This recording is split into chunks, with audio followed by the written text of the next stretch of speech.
अगर आपको शुगर है और आप अपनी शुगर के लेवल्स को लेके लापरवाही बरतते हैं तो सावधान रहें, क्योंकि शुगर के कारण होती है किडनी फेल। जी हां, आज की इस वीडियो में हम बात करने वाले हैं कि किस तरीके से एक डायबिटिक पेशेंट अगर अपने शुगर लेवल्स को कंट्रोल नहीं करता है, वो अपनी सेहत का ख्याल नहीं रखता है, तो किडनी फेलियर जैसी गंभीर समस्या का सामना उसे करना पड़ता है।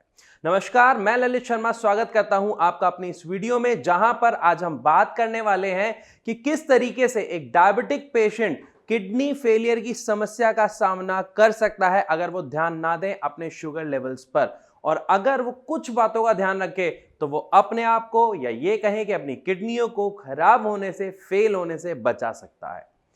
असल में जब किसी भी व्यक्ति को डायबिटीज की समस्या होती है, शुगर की समस्या होती है, तो असल में प्रॉब्लम आ क्या रही होती है कि जो हमारी बॉडी में ग्लूकोज बन रहा है, यानी हम जो भी कुछ खा रहे हैं, चाहे हम रोटी खा रहे हैं, चावल खा रहे हैं, ग्रीन वेजिटेबल्स खा रहे हैं, कुछ भी खा रहे हैं, वो सब कुछ हमारी बॉडी में जाता है और उसके बाद जब वो डाइजेस्ट होता है तो वो ग्लूकोज में कन्वर्ट हो जाता है।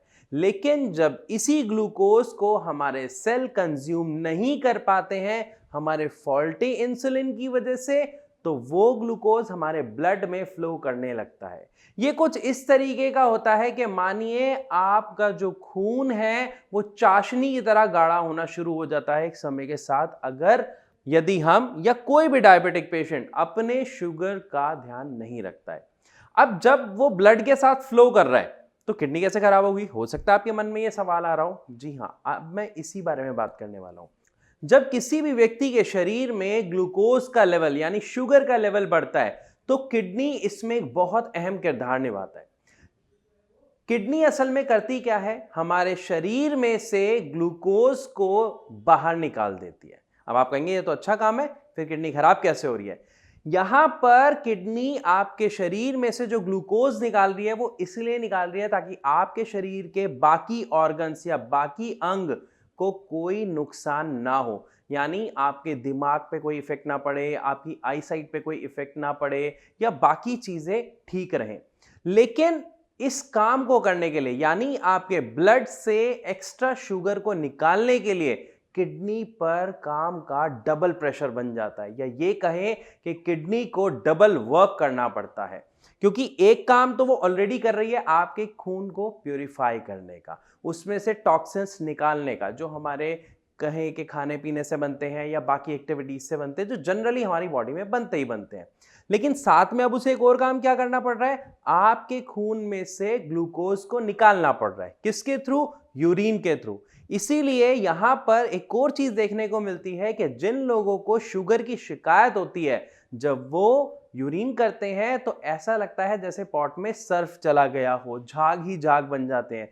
ये शुगर का एक बहुत बड़ा लक्षण होता है, और साथ ही अगर मैं कहूं तो ये शुगर के साथ साथ किडनी फेलियर का एक लक्षण दिख रहा होता है। क्योंकि जब आपकी किडनी बार बार आपके ग्लूकोज को बाहर निकाल रही है तो धीरे धीरे एक्स्ट्रा काम करने की वजह से वो अपनी कार्य क्षमता खोती जाती है, जिसकी वजह से आपके ब्लड में से सिर्फ टॉक्सिन्स निकालने की बजाय अच्छे पदार्थ भी बाहर निकलने शुरू हो जाते हैं, जिसमें से एक होता है प्रोटीन, जिसको हम बोलते हैं प्रोटीनूरिया की समस्या या फिर प्रोटीन लॉस। तो प्रोटीन लॉस का सबसे बड़ा लक्षण देखने को ही यही मिलता है कि यूरिन करते वक्त बहुत ज्यादा झाग बन जाते हैं, और ये किडनी फेलियर का लक्षण होता है, जो बताता है कि आपकी किडनी काफी हद तक अपनी फंक्शनैलिटी खो चुकी है, खराब होनी शुरू हो चुकी है। सो यदि आप अपने शुगर लेवल्स को अनदेखा कर देते हैं, अपने खाने पीने पर संयम नहीं रखते हैं, ध्यान नहीं रखते हैं, एक डाइट चार्ट फॉलो नहीं करते हैं, या ये कहें कि आपको डाइट चार्ट नहीं पता है, तो आप किसी भी तरीके के अपने सवाल या समस्या को हमारे डॉक्टर्स के साथ फ्री ऑफ कॉस्ट कंसल्ट कर सकते हैं। जी हां, हमारे यानी श्रेयास में डॉक्टर्स आपको फ्री ऑफ कॉस्ट कंसल्टेशन देते हैं। अगर आप भी उसमें इंटरेस्टेड हैं या आप अपने सवाल हमारे डॉक्टर से पूछना चाहते हैं तो नीचे दिए गए नंबर पर आप उन्हें अभी कॉल कर सकते हैं। क्योंकि जब पेशेंट्स हमारे यानी श्रेयास में आते हैं तो ना केवल हमारे डॉक्टर्स उन्हें आयुर्वेदिक मेडिसिन प्रोवाइड करते हैं, बल्कि एक डाइट चार्ट और एक एक्सरसाइज शेड्यूल भी उन्हें दिया जाता है। और जब कोई भी पेशेंट इन तीनों चीजों को रेगुलर तरीके से फॉलो करता है तो वो बहुत जल्दी अपनी रिपोर्ट्स में बहुत अच्छा चेंज देखता है अपने शुगर्स के लेवल को लेके। अब हो सकता है यहां पे एक और आपके दिमाग में सवाल आ रहा होगा कि सर जब हम दवाई खाते हैं हमारे शुगर तो मेंटेन रहती है, हमें तो कोई दिक्कत नहीं आ रही। लेकिन यहां पे एक बात सोचिए, आपकी जो शुगर लेवल कंट्रोल रह रहे हैं, क्या ये शुरू से आप एक ही दवाई खा रहे हैं, उतनी ही क्वांटिटी में खा रहे हैं, या आपके लेवल्स दोबारा बढ़ने शुरू हुए थे, आप फिर डॉक्टर के पास गए, डॉक्टर ने आपकी मेडिसिन चेंज की या उसकी एमजी बढ़ा दी और फिर कंट्रोल हुए? अगर ऐसा है तो ध्यान रखिएगा, ये एक इतना बड़ा ट्रैप होता है कि आप दवाई खाते हैं, शुगर लेवल कंट्रोल होते हैं, कुछ समय बाद ये लेवल फिर बढ़ने शुरू होते हैं, आप फिर डॉक्टर के पास जाते हैं और दवाई और डॉक्टर का सिलसिला जारी रहता है और आपके जो शुगर लेवल हैं वो असल में कंट्रोल क्यों नहीं हो पाते हैं, अब ये समझने का मुद्दा है। असल में जो आपके शुगर लेवल्स बढ़ रहे हैं वो बढ़ क्यों रहे हैं? हम दवा किस चीज के लिए खाते हैं? जो हमारी समस्या है उसको ठीक करने के लिए। लेकिन अगर आप शुगर में दवाई ले रहे हैं, या कोई भी पेशेंट, आपके घर का, परिवार का कोई सदस्य है, कोई रिश्तेदार है, अगर वो दवा ले रहा है और फिर भी हम देख रहे हैं कि शुगर ठीक नहीं हो रही है, तो एक बात बहुत क्लियर है कि जो भी आप दवा खा रहे हैं वो आपकी समस्या पर काम नहीं कर रहा है।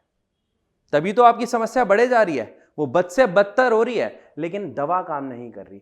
क्योंकि एलोपैथ में ऐसी दवा ही नहीं है जो आपके शुगर को रिवर्स कर दे, ठीक कर दे या उसकी जड़ पर काम करे। क्योंकि जब किसी व्यक्ति को शुगर होता है, मैंने शुरुआत में बताया, आपके फॉल्टी इंसुलिन की वजह से। और इंसुलिन बनता कहां है? हमारे शरीर में। हमारे शरीर में एक ऑर्गन होता है जिसका नाम होता है पेनक्रियाज। अगर हमारी दवाई उस पर वर्क करती है तो हमारी पेनक्रियाज जो इंसुलिन बनाती है वो ठीक बनाना शुरू कर दे तो शुगर की समस्या खत्म। आपके शुगर के लेवल ऑटोमेटिकली कंट्रोल होना शुरू हो जाएंगे, आपको दवाई खाने की जरूरत नहीं पड़ेगी। और स्पेशली ऐसी दवाई जो कुछ काम ही नहीं कर रही, जो सिर्फ आपके यूरिन या आपके मल के थ्रू आपकी बॉडी में से आपकी शुगर को निकाल रही है, इस चीज की आप दवा खा रहे हैं। अगर यकीन नहीं है तो आप गूगल पर जाइए, जो आप दवा खा रहे हैं वो नाम टाइप कीजिए और सर्च कीजिए कि ये क्या और कैसे काम कर रही है, आप खुद समझ जाएंगे। अगर आपको यहां तक बात समझ आई तो ध्यान रखिएगा कि शुगर को अगर आप सच में कंट्रोल करना चाहते हैं, मैनेज करना चाहते हैं, रिवर्स करना चाहते हैं और अपनी जिंदगी को दोबारा स्वस्थ रूप में जीना चाहते हैं तो आयुर्वेद को अपनाएं, जिसके लिए आप श्रेयास में हमारे डॉक्टर से कंसल्ट कर सकते हैं। आप हमारी बाकी वीडियोस देख सकते हैं कि किस तरीके से हमारे यहाँ पेशेंट्स आते हैं और अपने अंदर इंप्रूवमेंट देखते हैं, अपनी रिपोर्ट्स में वो फर्क खुद देखते हैं बिफोर और आफ्टर में।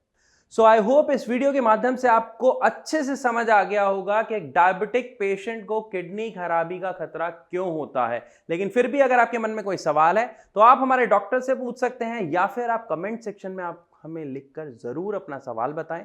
हम कोशिश करेंगे उसके आंसर देने की और आपके सवाल को अपनी वीडियो में शामिल करने की। तो इसी के साथ अब मैं आप सबसे इजाजत लेना चाहता हूं। अब मिलूंगा अपनी अगली वीडियो में, तब तक के लिए नमस्कार।